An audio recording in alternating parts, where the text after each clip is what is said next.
My name is Clara, I am 30 years old, and I live in a small town near the lakeside lodge. The cold cut through my coat like a knife, but it was nothing compared to the look on my mother's face. It was Christmas Eve. The lakeside lodge was glowing with golden light. I could hear laughter inside. I could smell the roast turkey and the pine needles. My 6-year-old son, Benjamin, squeezed my hand tightly. He was shivering. He just wanted to see his cousins. He just wanted to be warm. I stepped forward, ready to walk in, but my mother didn't move aside. She stood right in the doorway, blocking the heat. She didn't look happy to see me. She looked annoyed. "Sorry, Clara," she said, her voice flat and loud enough for people behind her to hear. "Strict capacity limit this year. Fire marshal rules." I looked past her. I saw distant cousins, neighbors, even my brother's college friends holding wine glasses. The room was packed. "Mom, it's freezing," I whispered. "We drove 2 hours." "You weren't on the list," she interrupted. "Go home." And then she did the unthinkable. She closed the heavy oak door right in my face. The lock clicked. I stood there in the snow, staring at the wood, holding my crying son's hand. I didn't cry, though. That was the moment I finally understood. I wasn't their family. I was just a nuisance they had finally locked out. But before I tell you how everything flipped, like and subscribe, drop a comment. Where are you watching from? My name is Clara. I am 30 years old. I didn't look back at the door. I couldn't. If I looked back, I knew I would break down, and I refused to let them see me cry. Not tonight, not ever again. I walked down the wooden steps of the porch, careful not to slip on the ice. The air was so cold it burned my lungs, but the fire inside my chest was hotter. It was the fire of shame. It was the burning feeling of not being good enough, a feeling I had known my entire life. I squeezed Benjamin's hand. He was sniffling, trying to be brave, but I could feel him trembling through his mittens. "Mommy," he asked, his voice small and muffled by his scarf. "Did I do something bad?" My heart shattered. I stopped right there in the snow, next to our old sedan. I knelt down, ignoring the wet slush soaking into my jeans. I pulled him close, looking into his tear-filled eyes. "No, baby," I said, my voice shaking just a little. "You didn't do anything bad. You are perfect. You are the best boy in the world." "Then why can't we go in?" he asked. "Grandma said she had cookies. I saw the tree through the window." They just have too many people," I lied. "It's a safety rule, like at school when the bus is full." He nodded, but I saw the doubt in his eyes. He was 6, but he was smart. He knew that family made room for family. He knew that you don't lock people out in the snow unless you don't want them. I buckled him into his car seat in the back. I turned up the heat as high as it would go, blasting the vents to warm his frozen fingers. Then I sat in the driver's seat, gripping the steering wheel until my knuckles turned white. I stared at the glowing windows of the lodge. My parents' lodge. This wasn't new. That was the saddest part. This rejection wasn't a surprise. It was just the loudest version of a song I had been hearing since I was born. I was the other child, the extra one, the girl who happened to be born 3 years after Tyler. Tyler, my brother, the golden boy. From the time we were kids, the difference was clear. Tyler was the sun, and I was just a shadow on the wall. If Tyler got a C on a report card, my parents hired expensive tutors and blamed the teacher for being too hard. If I got straight A's, they just nodded and said, "That's expected." I remembered Christmas mornings from 20 years ago. Tyler would come downstairs to find a new bike, a gaming console, a pile of boxes wrapped in shiny gold paper. I would find clothes, necessary things, socks, a coat because my old one didn't fit. "Tyler needs to express himself," Mom would say when I asked why he got a guitar he never played, and I didn't get the art supplies I wanted. "You're practical, Clara. You're strong. You don't need all that fluff." Practical, that was their code word for unimportant. As we got older, the gap got wider. Tyler was wild. He crashed 3 cars in high school. My dad paid for every repair, every ticket, every increased insurance premium. "Boys will be boys," Dad would say, clapping Tyler on the shoulder. I worked. I started waitressing when I was 15 because I didn't want to ask them for money. I saved every dollar. I bought my own beat-up Honda Civic. When the transmission died, Dad told me, "You should have taken better care of it, Clara. Responsibility is a lesson you need to learn." He said that to me, the girl working double shifts, while Tyler was partying in Cancun on Dad's credit card. It hurt, God, it hurt. But I thought if I just worked harder, if I just became successful enough, they would finally see me. I thought success was the key to their love. So I built a life. I didn't ask them for a dime for college. I took out loans. I worked nights. I graduated with honors. I started my own event planning company, Clara's Occasions. I started it from my kitchen table with a laptop and a stack of flyers. I built it into the biggest event company in the county. I managed weddings, corporate galas, charity fundraisers. I made good money. I bought my own house. I raised Benjamin on my own after his father left. I did everything right. Tyler did everything wrong. He dropped out of college. He started businesses that were just scams or lazy ideas that fell apart in a month. He borrowed money from mom and dad constantly. Tens of thousands of dollars. Investments, they called them. They were donations to a black hole, but it didn't matter. To them, Tyler was the struggling genius who just needed a break. I was the cold, independent daughter who didn't need them. But I did need them. I needed them to love me. Every holiday, I tried to buy my way in. I brought the most expensive wine. I bought mom cashmere sweaters. I bought dad vintage whiskey. I hosted Easter brunch at my house and cooked for 3 days straight, making everything from scratch. They would come, eat my food, drink my wine, and spend the whole time talking about Tyler. Tyler is thinking about moving to LA, Mom would say, her eyes sparkling. He's going to be a producer. We're going to help him with the rent for the first year. That's great, I would say, forcing a smile while clearing their dirty plates. I just landed the contract for the mayor's gala. That's nice, dear, Dad would grunt, not even looking up. Pass the salt. Nice, that was all I got, but tonight was supposed to be different. This year, I had really tried. I had spent weeks helping Mom plan the menu over the phone. I had offered to pay for the floral arrangements for the lodge's Christmas party. I had sent over cases of champagne as a gift. I thought I was part of the team. I thought finally, at 30 years old, I had earned my seat at the table. I looked down at my dress. It was a beautiful, deep red velvet. I had bought it specifically for tonight because Mom said red looked festive. I had curled my hair. I had dressed Benjamin in a little suit with a bow tie because I knew Dad liked proper young men. I had done everything they asked, and they had locked me out. Capacity limit. The lie echoed in my head. I looked at the lodge again. I could see shadows moving behind the curtains. I saw my cousin Sarah laughing. I saw Uncle Mike.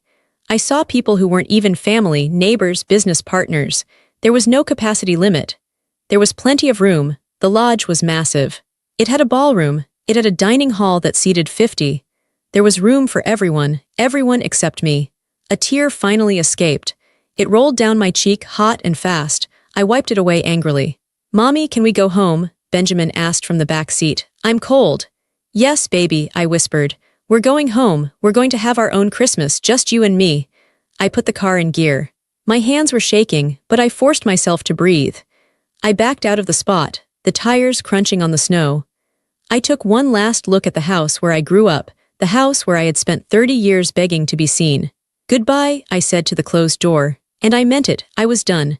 I was done trying to buy love that wasn't for sale. I was done freezing on the porch. I was driving away, and I wasn't coming back. The road away from the lodge was winding and dark. Tall pine trees blocked out the moonlight, creating a tunnel of shadows.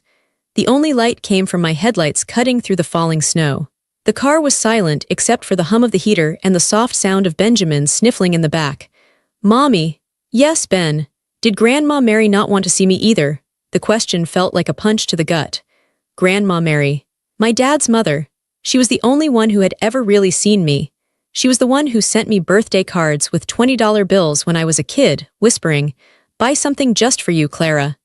She was the one who came to my college graduation when my parents couldn't get time off work. But Grandma Mary was old now. She lived in the guest cottage behind the lodge. She didn't have much say in what my parents did. I assumed she was inside, sitting by the fire, probably wondering where we were. Or maybe they had lied to her too. Maybe they told her I was sick. Maybe they told her I was too busy to come. Grandma Mary loves you very much, I said, trying to keep my voice steady. She would never turn you away. This wasn't her decision. I was about 5 miles down the road, near the highway on-ramp, when my phone buzzed in the cup holder. The screen lit up the dark car. Incoming call. Grandma Mary. My stomach dropped. I stared at the phone. Part of me wanted to let it go to voicemail. I didn't have the energy to lie to her. I didn't want to hear her disappointment if she thought I had just skipped the party. But it was Grandma. I couldn't ignore her. I slowed the car down and pulled onto the shoulder of the road, keeping the engine running. I took a deep breath, wiped my face, and pressed answer. "Hi, Grandma," I said, forcing a cheerful tone. "Merry Christmas." "Clara," her voice sounded sharp, not old and frail, but sharp. "Where are you? I've been looking for you for an hour. The party has started. Where is Benjamin?" I bit my lip. The lie was right there on the tip of my tongue. "I'm sick, Grandma." "The car broke down, Grandma." It would be so easy to protect her from the truth. It would be so easy to just fade away and let them have their perfect night. But then I looked in the rearview mirror. I saw Benjamin's sad little face in the shadows. He was wiping his eyes. Why should I lie? Why should I protect the people who just humiliated my son? "Clara," Grandma asked again. "Answer me, child. Are you coming?" "I was there, Grandma," I said. My voice cracked. I couldn't help it. The truth spilled out like water breaking a dam. "I was there 10 minutes ago." "You were," she sounded confused. "Then where are you now?" "I didn't see you." "Mom stopped me at the door," I said. I was crying now, silent tears streaming down my face. She wouldn't let us in." There was a silence on the other end of the line, a heavy, static-filled silence. "She what?" Grandma's voice was very quiet, dangerous. "She said there was a capacity limit," I sobbed. "She said I wasn't on the list. She said the fire marshal had rules. She closed the door in my face, Grandma. She left Benjamin and me standing in the snow." I heard a sound on the other end. It sounded like a cane hitting the floor hard. "She said, capacity limit," Grandma repeated. "Yes. And she sent you away?" "Yes." "And Tyler? Is Tyler here?" "I saw his car in the driveway," I said. "His new truck." "I see." The tone in Grandma Mary's voice changed. It wasn't the sweet, cookie-baking Grandma voice anymore. It was the voice of the woman who had built the lakeside lodge with her bare hands 40 years ago. It was the voice of a matriarch. "Clara," she said, "where are you right now?" "I'm by the highway," I said. "I'm going home." "No," she said.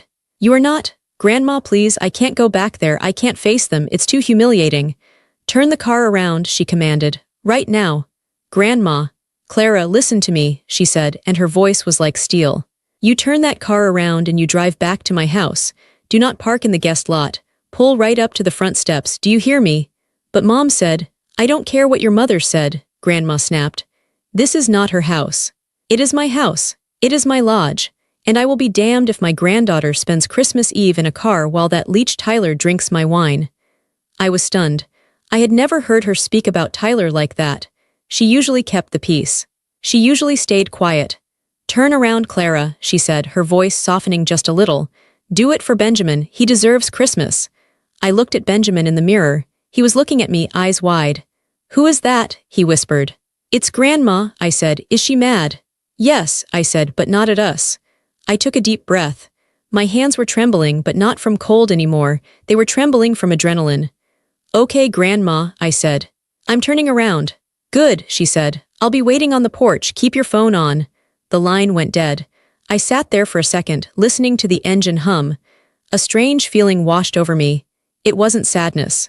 It was fear, yes, but mixed with something else. Anticipation. Grandma Mary was up to something. I put the car in gear, checked the road, and pulled a U-turn. The headlights swept across the snow-covered pines as I swung the car back toward the lodge. "Are we going back?" Benjamin asked, sounding worried. "Mommy, they said no." "Grandma said yes," I told him, pressing my foot down on the gas. "And Grandma is the boss." The drive back felt faster. My heart was pounding against my ribs like a hammer. I kept imagining my mother's face when I showed up again. She would be furious. She would make a scene. She would tell everyone I was crashing the party. But Grandma had told me to come. I pulled into the long driveway of the Lakeside Lodge. Cars were parked everywhere, BMWs, Mercedes, SUVs. It looked like the whole town was here. I navigated through the lot, driving past the spot where I had parked before. I drove right up to the front entrance, just like Grandma ordered. And there she was. Grandma Mary was standing on the front porch. She wasn't wearing a coat. She was wearing her velvet evening gown, leaning on her cane, standing tall against the wind. She looked like a general inspecting the troops. When she saw my car, she didn't smile. She just nodded. I put the car in park and killed the engine. I got out, my legs feeling shaky. I ran around to the back and got Benjamin out. "Come on, sweetie," I said. "Go to Grandma." We walked up the steps. My mother wasn't at the door anymore. The door was closed. Grandma Mary reached out and pulled Benjamin into a hug. "Oh, my sweet boy," she whispered, kissing the top of his head. "You're freezing, I am so sorry." Then she looked at me. Her eyes were fierce. "You are trembling, Clara." "I'm okay," I said, though I wasn't. "You will be," she said. She turned to the big oak door. She didn't knock, she didn't ring the bell. She lifted her cane and banged the handle against the wood, then threw the door open. "Come with me," she said. We walked in. The heat hit me first, smelling of cinnamon and expensive perfume. Then the noise. The lodge was full of people. Music was playing softly. People were standing in groups, holding drinks, laughing. My mother was standing near the fireplace, holding a glass of champagne, laughing at something Tyler was saying. Tyler was wearing a suit that looked new, probably paid for by Dad. When Grandma Mary walked in with me and Benjamin trailing behind her, the room didn't go silent immediately. It took a moment. People near the door stopped talking. They nudged their neighbors. The silence spread like a wave across the room until the music was the only thing we could hear. My mother turned around. Her smile dropped instantly. Her face went from flushed and happy to pale white in a second. She looked from me to Benjamin and then to Grandma Mary. "Mom," she said, her voice high and tight. What are you doing? I thought you were resting in the cottage." "I was," Grandma said. Her voice wasn't loud, but it carried across the silent room, until I got a phone call. My father stepped forward, looking nervous. "Now, Mary, let's not make a scene. Clara, we told you." "Quiet," Grandma Mary snapped. She didn't even look at him. She kept her eyes on my mother. She walked us right into the center of the room. She pointed to the large velvet sofa right in front of the fireplace, the seat of honor. "Sit," she told me. I sat. Benjamin climbed up next to me, burying his face in my coat. My mother rushed over, dropping her voice to a furious whisper. "What is this? Clara, I told you to leave. You are embarrassing us. We have guests." "Yes," Grandma said loudly. "We do have guests, we have a lot of guests. But strangely, we didn't have room for your own daughter," my mother flinched. "It's complicated, Mom. The fire marshal—" "Stop lying," Grandma said. She stood in front of the fireplace, turning to face the room. She looked at the crowd. "My daughter-in-law tells me there is a strict capacity limit tonight." "Is that true?" The guests looked uncomfortable. No one said a word. There was obviously plenty of space. "She told my granddaughter," Grandma continued, "that she wasn't on the list, that she had to leave. On Christmas Eve." "Mom, please," my mother hissed, reaching for Grandma's arm. "Not here, let's go to the kitchen." Grandma pulled her arm away. "No, we are done hiding things in the kitchen. We are done with secrets." She reached into the pocket of her dress and pulled out her smartphone. It was an old model, but she knew how to use it. She tapped the screen. "I have a security camera on the front porch," Grandma announced to the room. "I had it installed last month because of some suspicious activity I noticed around the property. I get alerts on my phone." My mother froze. Her eyes went wide with genuine panic. "I watched the alert while I was getting dressed," Grandma said. "I saw Clara arrive, and I saw what you did." Grandma held the phone up to the microphone stand that the band had been using. "Let's all listen to the capacity limit policy, shall we?" The feedback from the microphone screeched for a split second, making everyone wince. Then, the audio from the porch camera filled the room. It was crystal clear. "Sorry, Clara. Strict capacity limit this year. Fire marshal rules." It was my mother's voice, cold, dismissive, then my voice sounding small and desperate. "Mom, it's freezing. We drove 2 hours." Then my mother again. "You weren't on the list. Go home." Then the sound of the heavy door slamming shut. And finally, the sound of Benjamin asking, "Mommy, did I do something bad?" Grandma Mary pulled the phone away. The silence in the lodge was heavy. It was suffocating. Every guest in the room was staring at my mother. Neighbors she had tried to impress for years looked at her with disgust. My cousin Sarah had her hand over her mouth. My mother stood there, her face bright red. She looked like she wanted to disappear. Then, she did what she always did when she was cornered. She started to cry, but these weren't real tears. I knew the difference. These were the "I'm the victim" tears. "I was just trying to keep everyone safe," she sobbed, bringing a handkerchief to her eyes. "It's so stressful hosting these events. I didn't mean it like that. Clara knows I love her. I was overwhelmed." She looked at Dad for support. "Tell them, Frank, tell them how stressed I've been." Dad opened his mouth, but Grandma cut him off. "Save your tears, Linda," Grandma said coldly. "They don't work on me anymore. And they certainly don't work on the guests now that they've heard how you treat your own flesh and blood." "It was a misunderstanding," Tyler shouted from the back, stepping forward. He held a drink in his hand, looking angry. Why are you doing this, Grandma? You're ruining the party over Clara. She's barely even family, she never comes around. I flinched. Barely even family. Grandma turned her gaze to Tyler. It was a look of pure ice. Come here, Tyler, she said. What? Come here, she commanded. Bring the silver case with you. My parents went rigid. The silver case, Mom stammered. Mom, why do you need the silver right now? We usually do a toast with grandfather's silver goblets on Christmas Eve, Grandma said pleasantly, though her eyes were hard. Go get them, Tyler. They are in the display cabinet in the hallway. Tyler didn't move. He looked at Mom. Mom looked at Dad. A silent, panicked conversation passed between the three of them. We can't, Tyler said. We lost the key. Yeah, Dad added quickly. The key is missing, we'll find it tomorrow. Is that so? Grandma said. That's strange, because the cabinet isn't locked. It's stuck, Mom shouted a little too loudly. The door is stuck. We can't open it. Grandma Mary reached into her other pocket. She pulled out a slip of paper. It was pink, a pawn shop receipt. You can't open it, Grandma said, her voice dropping to a dangerous whisper, because there is nothing inside. The room gasped. Tyler, Grandma said, holding up the pink slip. Would you like to explain why I found this in the trash can in the office? Would you like to explain why the family silver, which has been in this lodge since 1920, is currently sitting at Quick Cash Pawn on 5th Street? I stared at my brother. His face had gone gray. I was going to get it back, Tyler stammered. It was just a loan. I had a business opportunity. I just needed liquidity for a few days. I was going to get it back next week. Liquidity, Grandma scoffed. You pawned $50,000 worth of antique silver for $4,000 cash. It was an investment, Tyler yelled. And you, Grandma turned to my parents. You knew, didn't you? My parents were silent. They looked at the floor. You knew he stole it, Grandma said. And instead of punishing him, instead of making him get it back, you decided to ban Clara from the party. She looked at me then, her eyes soft and sad. I couldn't figure out why you were so adamant about the capacity limit for Clara, Grandma said to my parents. But now I know. Clara has an eye for detail. Clara runs events. Clara would have noticed immediately that the silver was missing from the cabinet. She would have asked questions. The realization hit me like a physical blow. They didn't lock me out because they hated me. They locked me out because they were protecting him. They were protecting their thief of a son from the one person who would have caught him. I wasn't rejected because I was worthless. I was rejected because I was dangerous to their lies. You excluded her to cover up a crime, Grandma announced to the room.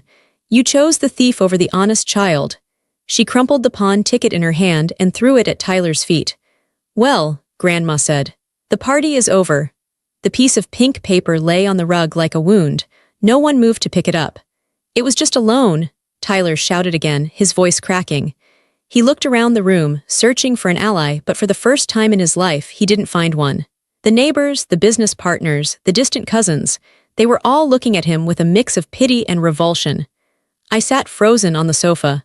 My brain was racing, connecting dots I hadn't seen for years. The missing jewelry from Grandma's dresser 3 years ago. The break-in at the garage, where only Dad's expensive tools were stolen. The time my car fund disappeared from the jar in the kitchen when I was 16. It had always been Tyler, and they had always covered for him. You knew, I whispered. My voice was quiet, but in the dead silence of the room, it sounded like a gunshot. I looked at my mother. You knew he stole Grandma's silver.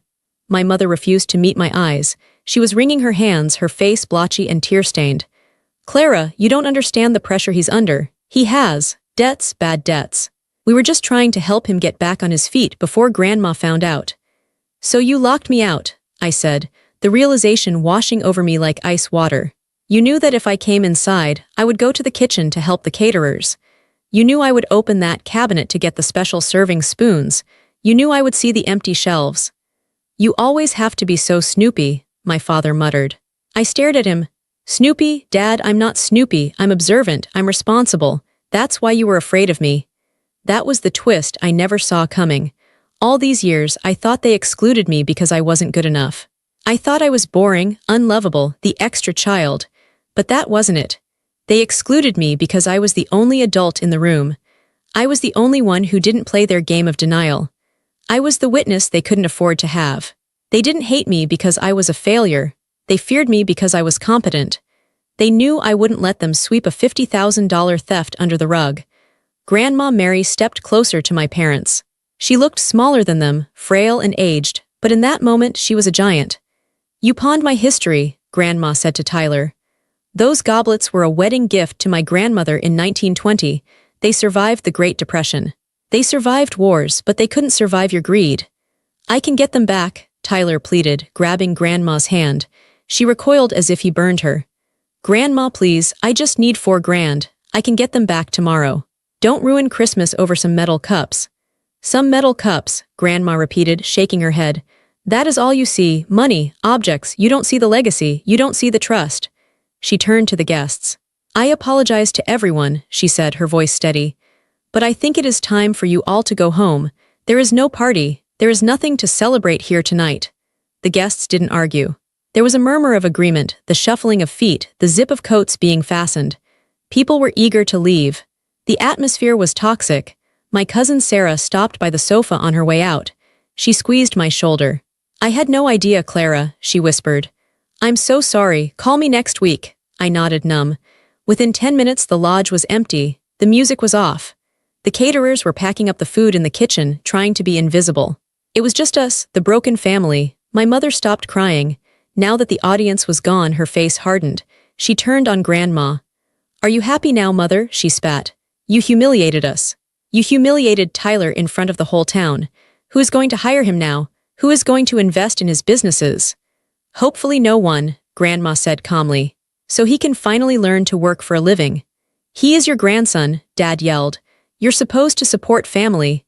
"I am supporting family," Grandma said. She walked over to the sofa and placed a hand on my shoulder. "I am supporting the only person in this room who has never asked me for a dime. I am supporting the woman you left out in the snow." The line was drawn. It was 3 against 2. But Grandma held all the cards. The clock on the mantel chimed 10 o'clock. The fire was dying down, turning to embers, casting long, spooky shadows across the room. "Everyone calm down," Dad said, trying to regain control. He poured himself a drink from the bar cart, his hand shaking. "We'll sort this out in the morning. Tyler made a mistake. We'll pay the pawn shop, get the silver back, and no one needs to know any more details. Let's just go to bed." "No," Grandma said. Dad froze, the glass halfway to his mouth. "Excuse me. No one is going to bed here," Grandma said. "Not you, not Linda. And certainly not Tyler." "It's Christmas Eve, Mom," Dad said, a nervous laugh escaping his lips. "What do you want us to do?" "I want you to leave," Grandma stated. The room went dead silent again. Even Benjamin stopped fidgeting. "Leave," Mom asked. "Leave the room. Leave the property," Grandma corrected. "You can't be serious," Tyler scoffed. "It's freezing outside, and this is our house." "Is it?" Grandma asked. She reached into her small velvet purse again. This time, she didn't pull out a phone or a receipt. She pulled out a folded document. It looked old. "I built this lodge with my husband 45 years ago," Grandma said. "When your father died," she looked at my dad, "I let you move in to help manage the upkeep. I let you pretend it was yours. I let you play the lord of the manor. But the deed, the title," she tapped the paper on the table. "My name is the only one on this deed. Mary E. Harrison, not Frank, not Linda, not Tyler." My father's face went pale. "Mom, you can't kick us out. We have nowhere to go." "You have a condo in the city," Grandma said. "The one you bought with the money you borrowed from the maintenance fund last year. I suggest you go there." "But it's 2 hours away," Mom shrieked. "It's Christmas Eve, it's snowing." Grandma's eyes flashed. "Oh, is it cold outside? Is it inconvenient to be turned away at the door on Christmas Eve?" She pointed at me. "You did it to her," Grandma said, her voice trembling with rage. "You looked your own daughter in the eye, you looked your 6-year-old grandson in the eye, and you told them to go home because of a fake capacity limit. You didn't care about the snow then, you didn't care about the cold then." "That was different," Mom cried. "Clara is tough, she can handle it." "And you are soft," Grandma said. "And that is the problem. You have been soft your whole lives, living off my hard work." "Well, the free ride is over." She looked at the clock. "It is 10:05 p.m., she said. "I am giving you until midnight. Pack your essentials, get in your cars, and get off my land." "And if we don't?" Tyler challenged, crossing his arms. He was trying to look tough, but he looked like a pouting child. "You going to call the cops on your own family?" Grandma looked at him with pure disappointment. "I already called them," she said. Tyler's jaw dropped. I reported a theft, Grandma said calmly. Grand larceny, $50,000. The police are on their way to collect the pawn ticket and take a statement. If you're still here when they arrive, Tyler, you can explain to them why you stole from an elderly woman. Tyler didn't wait. The color drained from his face so fast he looked like a ghost. He didn't pack a bag. He didn't say goodbye. He grabbed his keys off the table and bolted for the door. We heard his truck start up outside and peel out of the driveway, tires spinning on the ice. He ran like the coward he was. My parents stood there stunned. Their golden boy had abandoned them without a backward glance. He left us, Mom whispered. He always does, I said. He only stays when there's money on the table. Dad looked at Grandma, then at me. He looked broken. Mom. Please, midnight, Grandma said. She turned her back on them and sat down next to me. Clara, would you like some hot cocoa? My parents stood there for another minute, waiting for her to crack. Waiting for the forgiveness that had always come before. But Grandma just stroked Benjamin's hair and ignored them. Finally, they moved. I heard them running upstairs. I heard suitcases being dragged across the floor. I heard shouting. By 11:45 p.m., they were back downstairs. They were bundled in their coats, dragging designer luggage. Mom stopped at the door. She looked at me. I hope you're happy, Clara. You tore this family apart. I looked at her. I felt sad, yes, but I didn't feel guilty, not anymore. I didn't tear it apart, Mom, I said quietly. I just stopped holding it together for you. She sneered and walked out. Dad followed her, head down. The heavy oak door slammed shut behind them. The sound of their engine faded into the distance. Grandma let out a long, heavy sigh. She slumped slightly against the sofa cushions, the energy draining out of her. Are you okay, Grandma? I asked, taking her hand. Her skin felt paper-thin. I am tired, Clara, she whispered. I have been tired for a very long time. I waited too long to do that. You did it today, I said. That's what matters. I did it for you, she said. And for him. She nodded at Benjamin, who had fallen asleep with his head in my lap. Thank you, I said. Don't thank me yet, she said, sitting up straighter. We have business to discuss. Grandma Mary didn't want to wait until morning. She said the adrenaline was keeping her awake, and she needed to make things right before she could rest. She led me into her study, a room I was rarely allowed in growing up. It smelled of old books and cedar wood. She sat behind the massive mahogany desk and pulled out a leather binder. My will, she said. I sat in the guest chair, feeling out of place. Grandma, you don't need to talk about this. You're going to live forever. She chuckled dryly. I'm 82, Clara, and tonight took 5 years off my life. We need to be practical. She opened the binder. I saw red ink marks all over the pages. For years, she said, this will divided everything into 3 parts, one for your father, one for Tyler, one for you. Equal shares. She looked up at me. I thought that was fair. I thought if I treated everyone equally, they would act equally decent. It was generous, I said. It was foolish, she corrected. Tonight showed me the truth. If I leave this lodge to your father, he will mortgage it to pay Tyler's debts. If I leave it to Tyler, he will sell it within a month and blow the money on fast cars. And if I leave you a third, they will bully you out of it. They will force you to sell your share to them. I knew she was right. They had bullied me my whole life. They would never let me be a partner. Grandma took a pen. She crossed out a huge section of the text with a firm, dark line. I am calling my lawyer first thing tomorrow morning, she said, but I am telling you now so there are no secrets. She looked me dead in the eye. I am leaving it all to you, Clara. The Lakeside Lodge, the 50 acres of land, my investment portfolio, the savings accounts, everything. My mouth fell open. Grandma, no you can't, that's millions of dollars. They will hate me. They will say I manipulated you. Let them talk, she said sharply. They already hate you, Clara. They hate you because you shine a light on their failures. Giving them money won't make them love you. It will just give them more ammunition to hurt you. But it's too much, I stammered. I don't deserve it. You are the only one who deserves it. Grandma slammed her hand on the desk. Who built a business from nothing, you who pays her own bills, you who raised that beautiful boy without help, you who came back tonight, even after being humiliated just because her grandmother asked. She pointed the pen at me. This lodge is a business, Clara. It needs a manager. It needs someone who knows how to work. Your mother treated it like a palace for her ego. Your father treated it like an ATM. You will treat it like a home and a business. Mom said. I hesitated. Mom said, she's just Clara. She thinks I'm nobody. Grandma's expression softened. She reached across the desk and took my hand. She said she's just Clara as an insult, Grandma whispered. But she is wrong, you are Clara. You are the rock. You are the only one who acted like family. Being just Clara is the best thing you can be. She closed the binder with a final thud. It is decided. You are the heir, now I have one condition. Anything, I said. You have to move in, she said. I'm too old to live in this big house alone, and I refuse to live with them ever again. I want you and Benjamin here. I want to hear running feet in the hallway. I want to smell your cooking in the kitchen. I want this place to be alive again. Tears welled up in my eyes. I had spent my whole life standing on the outside of this house, looking in, wishing I belonged. And now, the woman who built it was handing me the keys. Yes, I said, wiping my cheeks. Yes, Grandma will move in tomorrow. She smiled, a genuine, tired smile. Good, now help me up, it's past midnight. Merry Christmas, Clara. Merry Christmas, Grandma.